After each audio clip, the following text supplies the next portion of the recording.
Good morning everyone. Welcome to the IBPS PO mains preparation program. So now that we are done with the prelims of IBPS, we will start with the extra topics of the mains examination, keeping in mind the current syllabus and pattern of the mains examination. There are a number of topics that are there exclusively for the mains of the PO examination. One of them is the entire GK part, and GK in banking examination is with special mention to banking industry. So there will be a lot of questions on the concept of banking and the entire gamut of topics from the banking industry. Clear? So one of the topics that we are going to cover for you is for banking awareness. We are also going to do for you for GK is there. Then we also have computer awareness. These are all topics that are exclusively for the mains examination, for those who are going for the mains examination. In today's session, I will be starting with the banking awareness part for the mains preparation, where we will be going for the history of banking as a first topic. For the banking awareness part of your examination, we have total of 5 sessions planned, where we are going through the history of banking in the first and second session, followed by the different types of banks and concepts of banking in the third session, followed by RBIs and its functions, and then also looking at the concepts of banking and e-banking, that is banking based on internet. So all of these things will be discussed based on the kind of questions that come in the examination to give you a complete preparation for your GK examination. So it's very important that once you have done your prelims, that you focus on the mains, and you have to crack the mains examination also, and then also we have to prepare for the interview part of the examination. So banking, if you look at the total number of questions which come in the GK part of your PO examination mains paper, based on the last year's paper pattern and this year's expected pattern, there will be around 40 questions in the GK part of the examination, out of which at least 15 to 18 questions are expected to be from the banking industry. In today's session, we will start with the concept of history of banking, in which we have a number of objectives for the class. We have to understand what is the origin of banks in India. We will look at the concept of Imperial Bank of India, Rbi Act of 1934, formation and history of RBI, Banking Regulations Act of 1949, State Bank of India Act of 1955, and Industrial Development Bank of India Act 1964. So a lot of things are there that we are going to cover in this class. So pay attention to the class, take down notes, and understand wherever we say which all top things are important. We will be highlighting the way questions can be asked in the examination. So pay attention to the class, and this will help you deal with at least 3-4 questions in the examination that you can get. So let's start and understand that the origin of banking in India goes back to the British era, right? Banking as a concept has been in India from a very long time. But what we say is modern banking is different from the kind of banking that was practiced in ancient India or even medieval India. There is a concept of a money lender, there is a concept of interest, there is a concept of loans, but the concept of a bank as a formal organization with all the fully functional, full capability of a bank and all the functions of bank was something that only came to India through the Britishers. So what we do is, we divide the history of banking in India into a number of different phases. We divide the history of an evolution of banking in India in 4 phases. The first phase will be the pre-independence phase, which starts from 1770 and goes up to the year 1947 when India became independent. This is called as the pre-independence phase of banking in India. Followed by the post-independence phase. The first part of the post-independence phase we call as the pre-nationalization phase, that is the part of the history and evolution of banking in independent India before the nationalization of bank, which happened in the year 1969. So this phase is 1947 to 1969, the early phase of banking in the independent India. Next we go to post-independence phase, post-nationalization. So we start from 1969 and we go through the history of nationalization of banks in India up to 1991, when banks were mostly nationalized and there were some very important changes that happened in the banking scenario in the country. And then we go to the 4th phase, and that is the post-independence, the phase of liberalization in banking, when banking sector was liberalized by very forward policies of the government, right? And most of these concepts of modern banking that we see today in India starts from 1991 and goes till date. So overall, you see the entire field, the entire history and evolution of bank in India, we can see through 4 phases, in which in today's session we will be mostly discussing the pre-independence phase and the post-independence pre-nationalization phase, whereas history of banking in India phase 3 and 4, that is post-independence, post-nationalization and post-independence pre-liberalization phase, will be discussed in the history of banking in India session 2. Alright, so this is what this is the overall layout, you can say the scope of what we will be discussing in 2 sessions with you. The entire phase of banking in India, right from pre-independence till the modern day, with the latest banks that have come up in India called as payments bank. So we will take you through the history of entire field of banking to make you understand the concept of banking in India, types of banks in India and everything that is related to it. Also we will highlight the kind of questions which come in examinations, so that you have a fair idea of what you should do. So banking history in India, very important topic. Overall, how many phases are there? 4 phases are there. So you note down these things, and let's start with the pre-independence phase, that is 1770 to 1947. The first phase, when did banking start in India? If you ask a question to someone, what is the first bank in India? Then we start thinking about how do we define a bank. What is a bank? Bank is a commercial institute which takes deposits from customers and gives loans to people, right? Issues currency sometimes, right? So bank can be having a multiple definitions. We go with the classical definition of a bank being a joint stock bank. Clear? A bank where we have a number of shareholders who start the bank. Because otherwise, if you go back and see, if you explore properly, you will find that the first bank in India started in 1682-83 in Madras, which is today known as Chennai. The first bank was started there as the government bank, where Britishers mainly wanted to borrow money for some of the work that they were doing. But what to say is the first bank in India, if you search across the internet and different magazines and banking awareness books and everything else, you will find that the first bank of India and the history of modern banking in India started with the foundation of what is known as the Bank of Hindustan. So the name of the bank is Bank of Hindustan, and where was it established? In Calcutta, which is now called as Kolkata, in which year? 1770. So this could be one question in the examination. When was the first bank in India established? When we say first bank, we talk about first modern bank in India based on the modern concept, modern principles of banking as a joint stock bank in our country, was established in 1770, but it ceased to be in operation in 1832. So around 52 years this bank was working in Kolkata when it ceased to operate because its parent company, what is the name of the parent company of Bank of Hindustan? The answer is MS Alexander and Co., which is a British company. It failed in the British crisis of 1832. So 3 questions can be asked right from this simple information here itself. Which is the first bank in India? The answer is Bank of Hindustan. When was it established? In the year 1770. And where was the headquarter, or where was Bank of India established? The answer would be Kolkata. And when did it cease to exist? That could also come as a question. In 1832, which was the parent company of the first bank in India, that is MS Alexander and Company. So many questions just from this one paragraph we can create for you, and all of these could be a good question for the PO mains examination GK part. Clear?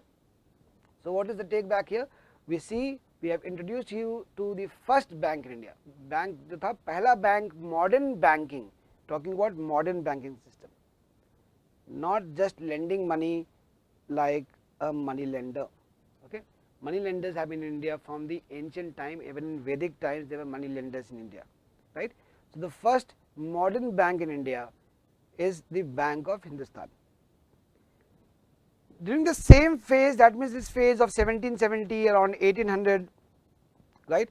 The same phase, General Bank of India was also started in Calcutta. It was established in 1786, but it failed in 1791 itself, just in 5 years. So this is one that many people don't know about, the concept of this General Bank of India. If you search online, you can find about the Bank of Hindustan and a number of questions based on Bank of Hindustan, but not much information about the General Bank of India because it stayed only for 5 years. Okay. Alright, now we will go to the more important banks in the history of pre-independent banking in India, and these were called as Presidency Banks. So understand that during this later part of this 18th century and the beginning of the 19th century, in India, under British India, under the East India Company, because at that time in the British India was basically East India Company, there were 3 presidencies, the 3 major townships or centers established by the British in our country. These were called as presidencies, and they were presidencies of Calcutta, Presidency of Bombay and Presidency of Madras. The new names of these places are Kolkata, Mumbai and Chennai, but we are referring to them with their old names because that is the part of history. So Presidency banks in India were established. If the question comes in the examination, which was the first Presidency bank in India, the answer will be Bank of Bengal.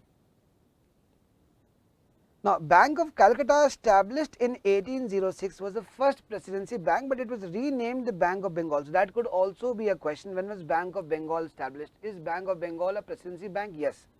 Bank of Calcutta, which was established in 1806, was the first Presidency Bank of India, and the name of this bank was changed in 1809 to Bank of Bengal.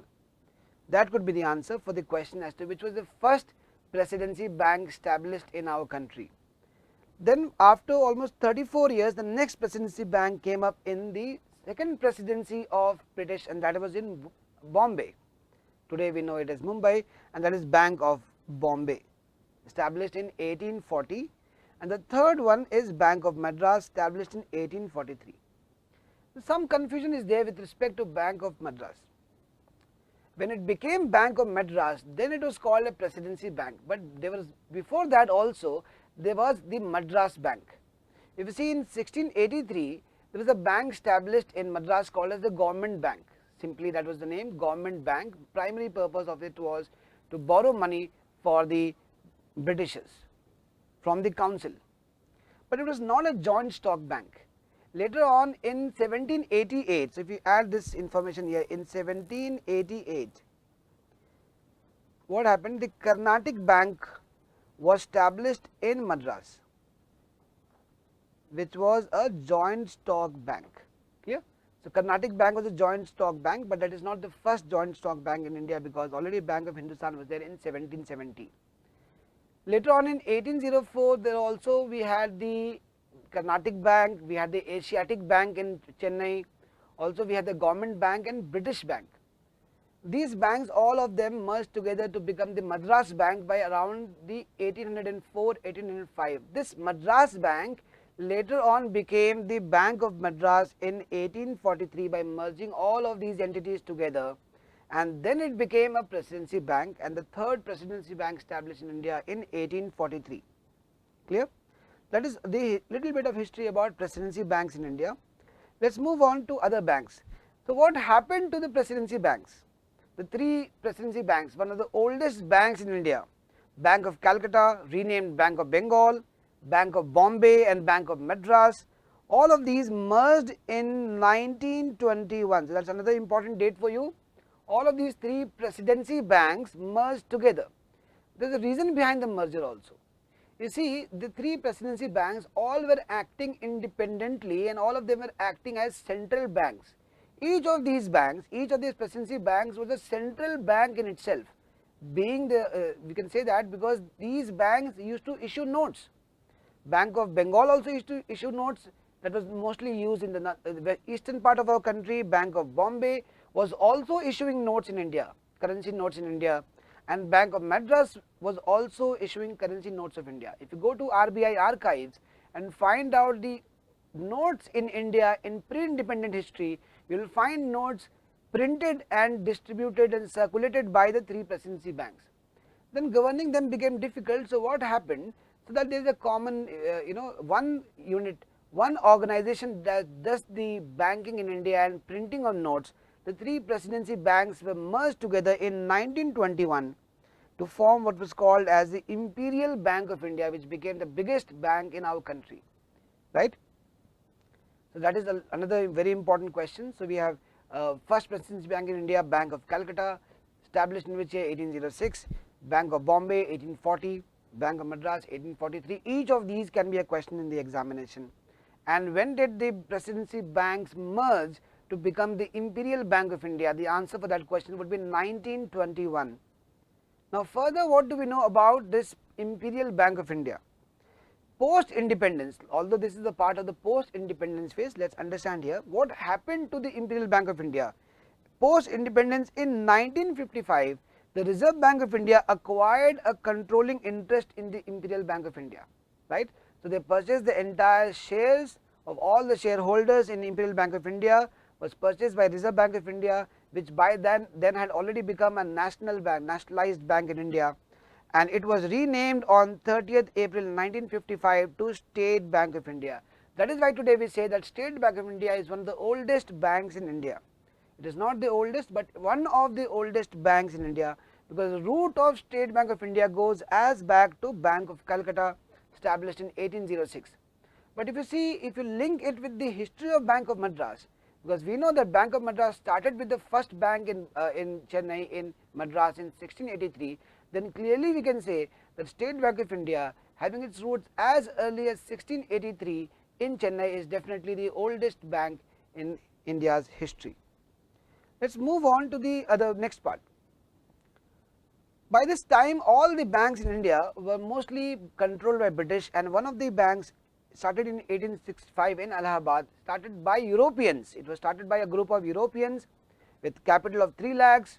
That is another GK information. On which date? On 24th of April 1865, and this is having the distinction of being the oldest joint bank in the country that is still operational. Okay, so Allahabad Bank, we can say, is the oldest joint stock bank in the country that is currently operational, because remember, State Bank of India became a new entity in 1955. It is no longer Imperial Bank of India. So in terms of continuity, if you see, which is the oldest joint stock bank in India that is currently operational, the answer would be Allahabad Bank. Okay, that's another very important piece of information for you. Let's also see something about Audh Commercial Bank. Audh or Awadh Commercial Bank, established in UP, in Faizabad, Uttar Pradesh in 1881, right after the Allahabad Bank. What is it important for? It is the first limited liability bank in India. What is the meaning of limited liability? Any company having LTD, limited word in it, is a limited liability company, correct? So it is the first limited liability bank in India, and also the first joint stock bank by Indian shareholders. So the question comes, which is the first joint bank, stock bank in India with Indian shareholders? Then answer will be the Audh Commercial Bank. However, it failed in 1958, post independence of our country. That is another piece of information for you regarding the history of banking in India. Two very important banks we have introduced to you: Allahabad Bank, the oldest joint stock bank that is currently operational, right? And second is Audh Commercial Bank or Awadh Commercial Bank, established in 1881, was the first limited liability bank in India, also the first joint stock bank by Indians. Then we go on to the Swadeshi banks. Banks started out of the Swadeshi movement because by this time, towards the end of the 19th century, 1895 and all this time, there was a lot of impetus given to, a lot of force given to the independence struggle, the national movement of India post the first war of independence in 1857, and later on India going directly under the British crown and removing the powers of the East India Company. A lot of zeal was there. Also what happened is a lot of Indians started, the Britishers introduced Western education in India, through which a lot of Indians learned about the concept of liberty, equality, the concept of a country, the concept of a nation, the meaning of a constitution. They did their education in India, and then they went abroad to UK, to London to study there, and they got exposed to the concept of democracy, and this further fueled the Indian national movement, right? So you can say that the Indian national movement to large part was motivated by the education that Indians got through the British introduced Western education. So some people who went abroad and came back to India, learning the concept of banking, learning the importance of being financially independent, they started the Punjab National Bank, the first bank purely managed by Indians. completely managed by Indians, established in Lahore in 1895. Punjab National Bank has a distinction being the first Indian bank. You see here, the first Indian bank to have been started solely with Indian capital, and that has survived to the present. Although our commercial bank was the first joint stock bank by Indians, started with Indian shareholders, but it did not survive. The first bank to start with Indian capital that has survived to the present, then the answer will be Punjab National Bank. The first bank started primarily by Indian shareholders, the answer will be Oud Commercial Bank. Small changes in the question can change the answer to the question. Because of this Swadeshi movement, a lot of other banks also started in the country from this phase of 1900 to 1911, and the prominent ones being the Canara Bank in 1906, Bank of India in 1906, Corporation Bank again started in 1906, Indian Bank in 1907 and Bank of Baroda in 1908. Most of these banks have survived and are still existing today. So you should know the history of these banks. It can ask as come as a question in the examination. When did Canara Bank start? When did Corporation Bank start? These are all possible questions. It's a very vast field. Anything can come in the examination. So the detailed preparation you have, the better you will be in solving questions in the exam. ठीक है. So आप ये ध्यान रखिए कि आपको कुछ भी आ सकता है. कोई ऐसा प्री डिफाइंड सिलेबस नहीं है कि अब बैंकिंग अवेयरनेस आ रहा है तो सिर्फ यही आएगा. बैंकिंग अवेयरनेस में बैंकिंग हिस्ट्री एंड इवोल्यूशन भी आ सकता है. आपसे ये भी पूछ सकते हैं कि पहला बैंक कहाँ पे एस्टैब्लिश हुआ था, किस ईयर में एस्टैब्लिश हुआ था, उसका हेड क्वार्टर कहाँ था, right. Anything can come. We have to be just not leave any stone unturn. आप कुछ कमी मत करिए अपनी प्रिपरेशन में, जितना हो सकता है काफ़ी अच्छे से हमने शॉर्टलिस्ट करके और केयरफुली ड्राफ्ट करके आपके लिए यहाँ पे प्रेजेंट किया है. आप बस इतना कर लीजिएगा तो आपका मैक्सिमम प्रिपरेशन हो जाएगा. Clear. Let's move on to the history of Reserve Bank of India, which is more important from the exam point of view. So Reserve Bank of India की history क्या है? सबसे पहले आता है Hilton Young Commission appointed in 1926. So Hilton Young Commission का purpose क्या था? What was the purpose of Hilton Young Commission? During this time of 1926, post the First World War stage, Britishers were finding it difficult to manage all of their territories in India, in Asia, in Africa, right, and South Asia Pacific. So what they wanted was, they wanted to establish a commission to find out how can we bring all of these dominions, all of these colonies of the Britishers under the common bank, so that it can be controlled, currency can be controlled, and banking and finance becomes easy for the Britishers to control, to further strengthen the British Empire, to face the crisis of World War II or the conditions existing pre-World War II stage.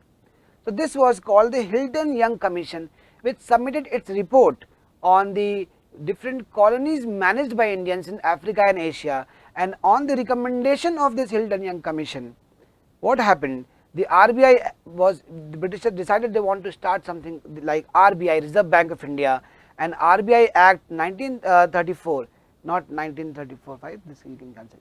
RBI Act 1934 enacted on 6th March 1934 on the recommendation of the Hilton Young Commission, report submitted by Hilton Young Commission. And when was Hilton Young Commission established? In 1926. तो दो question यहाँ पे हैं. RBI Act कब पास हुआ था? 1934 में, on 6th March 1934. और किसके रिकमेंडेशन में पास हुआ था? Hilton Young Commission. Also the question can come, when was Hilton Young Commission appointed? When was it commissioned, we can say, in 1926. Purpose क्या था वो भी मैंने आपको बता दिया है. So what happened after the RBI Act? Once the Act is passed, then RBI came into existence. Clear? So that means RBI Act was passed in the Indian Parliament, and then RBI got established on 1st of April 1935. Right? That was the day on which RBI was inaugurated, on the 1st of April 1935. So दो चीजें हैं यहाँ पे. RBI Act कब पास हुआ? 1934 में, और RBI established कब हुआ? 1935 में. When was RBI established? The answer will be 1935. On which date? Then 1st of April 1935. Now we will see what happened after 1935. The RBI, when it was established, its headquarter was in Calcutta, presently known as Kolkata, and then later its headquarter was shifted to Bombay, which today we know as Mumbai, in 1937. And today we know that today, as of date, RBI's headquarters are in Mumbai. Clear? So when was it shifted to Mumbai? It was shifted in 1937. Where was the headquarters before that? It was in Calcutta, presently known as Kolkata. So RBI headquarters moved. Everything that we mention here is a question for the examination, everything.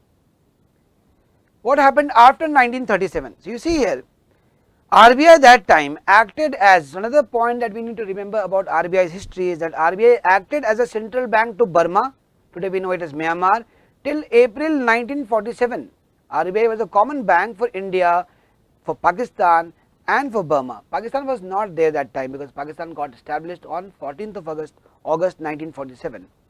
So after Pakistan became a separate country and India became a separate country, right, still RBI continued to be the central bank of Pakistan till June 1948, almost 1 year post independence. RBI continued to be the Bank of Pakistan, the central bank of Pakistan. Clear? Because being an independent country, Pakistan could not immediately establish a central bank on their own and start printing currency. So RBI continued to be the central bank of Pakistan till June 1948 and the central bank of Burma till April 1947. All of these things are very crucial, very important information regarding Reserve Bank of India. Then what happened after that?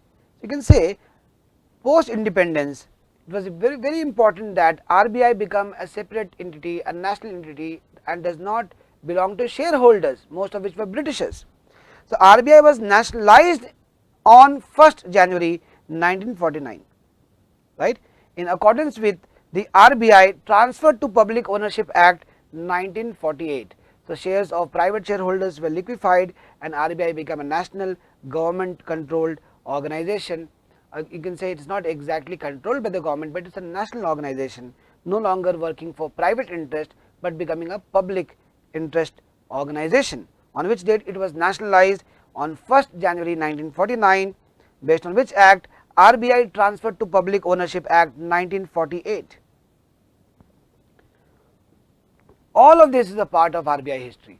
Suppose a question comes in your examination, who was the first, let's say the first governor of RBI, right? So are we talking about the first governor of RBI post independence or the first governor of RBI before independence? If you say first governor of RBI before independence, when RBI was established in 1935, was Sir Osborne Smith. Sir Osborne Smith was the first. You will say Sir Osborne Smith was the first governor of RBI. Suppose the question comes in the examination, who was the governor of RBI, the first Indian governor of RBI or first governor of RBI when India became independent, then who was the governor? Then the answer will be C.D. Deshmukh. So what you should also do is find out about the different governors of RBI, and questions can come based on that part of RBI's history also. Suppose for simple reason, if I ask you, who is the RBI governor with the shortest duration as, the shortest term as RBI governor? Which RBI governor has the shortest term as RBI governor? The answer for that would be Amitabh Ghosh. Amitabh Ghosh, who was the governor of RBI just for 20 days. Okay, how many days? Just for 20 days. Clear? So these things are there. So GK is a very vast area, banking is a very vast area. You also have to explore, but what we are doing for you is presenting information in very neatly laid out structure so that you have everything there. You don't have to go and then do research on your own. Everything is here. So every slide, every box here is a question in the examination. Every box is here a question for you in the examination. 3 more questions are given to you. Who was the first RBI governor? Sir Osborne Smith. Who was the first Indian RBI governor? C.D. Deshmukh. And he was also the governor of RBI till 1949. That means he was the governor of RBI when India became independent. Which RBI governor had the shortest term as governor? Amitabh Ghosh. How many days? Only 20 days. Alright, let's continue with this and see about RBI Act 1934. So RBI Act 1934 is a very, very crucial act for banking in India, because if you say what is a scheduled bank in our country, right? What is a scheduled bank, scheduled commercial bank in our country? You will say that a scheduled bank in our country today, currently, is the one which is listed in the 2nd schedule of RBI Act 1934. And till date we refer to the RBI Act 1934 for the functioning of RBI, for the different ways in which RBI is governed and how RBI is authorized to do a lot of things. For example, in the year 2016, bank currency notes in India were demonetized on 8th of November. What gives RBI the authority? Which section, which article of RBI Act, which section of RBI Act 1934 gives RBI the authority to demonetize currency in India? The answer would be section 24, denominations of notes, or not section 24, sorry, section 26(2), withdrawal of legal tender of notes. Withdrawal of legal tender means that once RBI decides, we can withdraw the you can say the standing of a legal tender, a currency to be legal tender. They can demonetize currency according to section 26(2) of RBI Act 1934. So what we are going to do is that these are the important sections. We don't have to learn everything about RBI Act 1934. That is not in the scope of your syllabus, right? Suppose you have a lawyer dealing with banking industry, then you would need to know about the entire RBI Act. But here you just are giving an examination. So what we should know, the first schedule defines the 4 areas under which Indian state should come: western, eastern, northern and southern area. The second schedule of RBI lists all the scheduled banks in India, right? And these are the important sections of RBI. For example, the right to issue bank notes, section 22, and right to demonetize bank notes, section 26(2). Clear? So all of these are important sections which you can go through. You can make notes and learn about these important sections. They can come in examination. For example, the question can come, which section of the RBI Act 1934 gives bank the right to issue, gives RBI the right to issue notes in our country? The answer would be section 22. Clear? Let us move to the next thing, that is the Banking Regulations Act. So 2 acts are there in our country. One is the RBI Act 1934 and second is the Banking Regulations Act of 1949. So when it came into force on 16th March 1949, and then it was called as Banking Companies Act 1949, because bank is also a company, right? And then because companies in India are governed by the Companies Act 1956, and right now the amended Companies Act 2013. Bank is also a company, but a special type of company, which was under the Banking Companies Act of 1949, later on changed to the name Banking Regulations Act 1949, with effect from when? 1st March 1966. You see, Jammu and Kashmir came into the ambit under the scope of this act in which year? In 1956. Clear?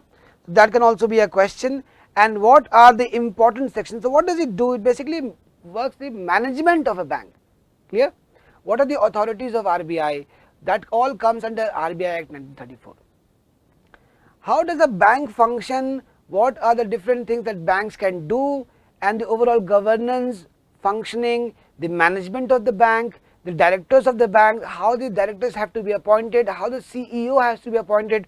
All of these things come under the Banking Regulations Act, right? So these things are there. For example, accounts and balance sheet come under section 29 of the Banking Regulations Act. Prohibition on trading, banks cannot directly deal in trading of shares, comes under section 8. Disposable of non-banking assets comes under section 9. How much cash reserve they should keep comes under section 18. So we have carefully selected the important sections for you that are required from your exam point of view. Clear? That is how you prepare for the Banking Regulations Act 1949 from the banking exam point of view. Clear? Let us move on to now State Bank of India. Already we have discussed the history of State Bank of India. It started from Presidency Banks in Bengal, in Bombay and in Madras, merging together in 1921, becoming Imperial Bank of India. In 1955, Imperial Bank of India became State Bank of India. Already we know. Let's look at it once more. Bank of Bengal, Bombay and Madras merged on which date? 1921, to form Imperial Bank of India. And on 1st July 1955, Imperial Bank of India became State Bank of India, because government purchased all the shares from the Imperial Bank of India. You can say government became the stakeholder. In fact, RBI purchased all the shares. Government later on in 2008 acquired the shares of RBI and took State Bank of India outside the RBI gamut, right? So 1st July 1955. Then in 1959, through SBI Subsidiary Act, SBI Subsidiary Act, in which year? In 1959, 8 banks that were earlier owned by princely states in India. In India earlier we had the concept of princely states, the princely states of Saurashtra, or princely state of Mysore, of Patiala. These are all erstwhile princely states of our country, Maharajas in our country before independence. Okay. So in 1959, through the SBI Subsidiary Act, 8 subsidiaries were created for State Bank of India, right? For example, State Bank of Mysore, State Bank of Travancore, right? So these are, when did they establish? In 1959. तो कब establish हुआ है वो देखिए, उसके बाद क्या history हो रहा है वो भी अभी हम लोग देखेंगे एक एक करके बहुत ही clearly, point by point, neatly lay out information for you. In 1963 what happened? State Bank of Bikaner and State Bank of Jaipur. तो ये दो अलग अलग स्टेट बैंक सब्सिडीज थे पहले, बीकानेर में अलग था, जयपुर में अलग था. They merge together to create what? The State Bank of Bikaner in Jaipur. कब बना था? 1963 में. दो सब्सिडीज ज्वाइन किए और एक सब्सिडरी बन गए State Bank of Bikaner and Jaipur. So एक एक सब्सिडरी का इंफॉर्मेशन आपको मिल जाएगा यहाँ पे क्लियरली. फिर नेक्स्ट क्या होता है वो देखिए. इन 2008 state Bank of Indore and State Bank of Saurashtra merged with SBI.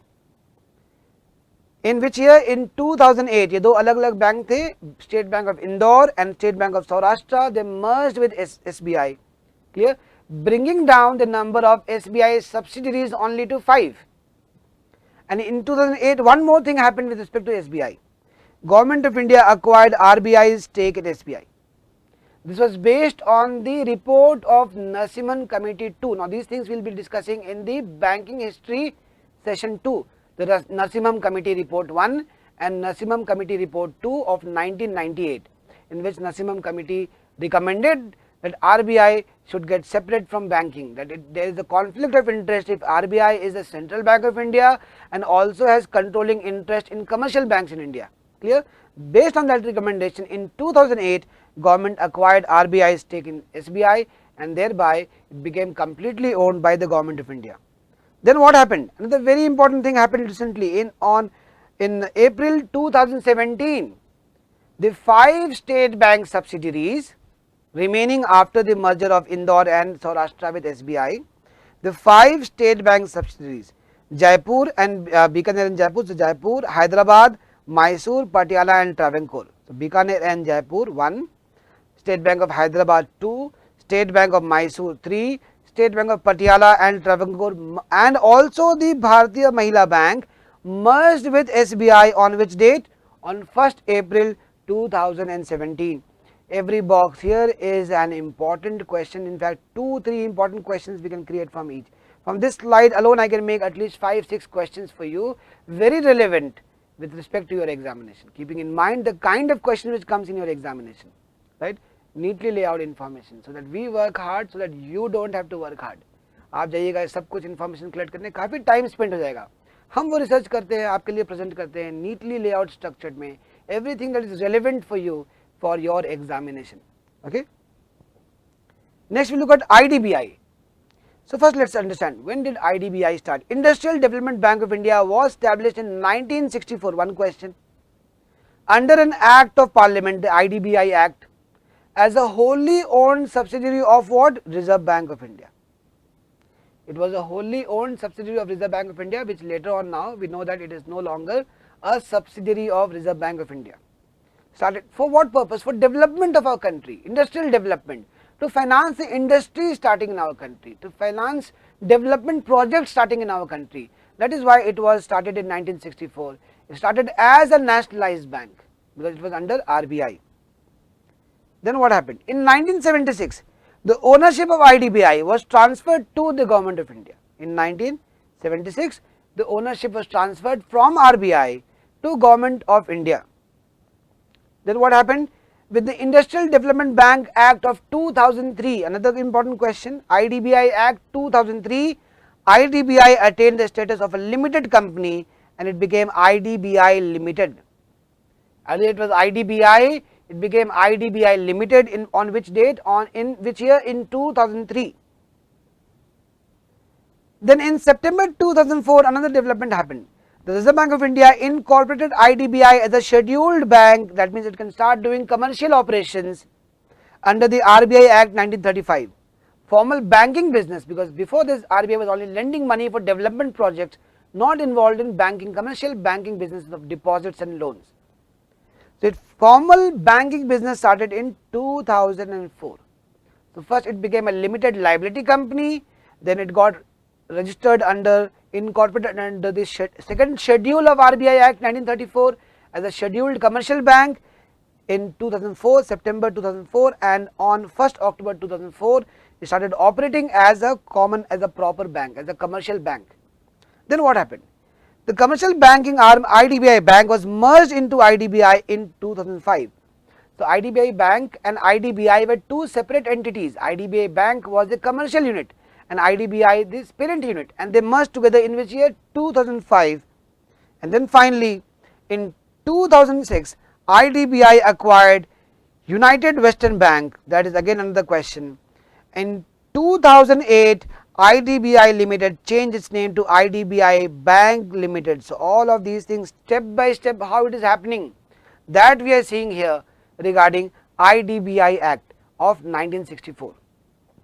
So in today's session we have gone in detail through the first part of discussion regarding the history of banking in India, and we have mainly focused on two phases. One is the pre-independence phase starting 1770 and going till 1947, and second we have mainly focused on the post-independence first phase before nationalization of bank starting in 1947 going up to 1969.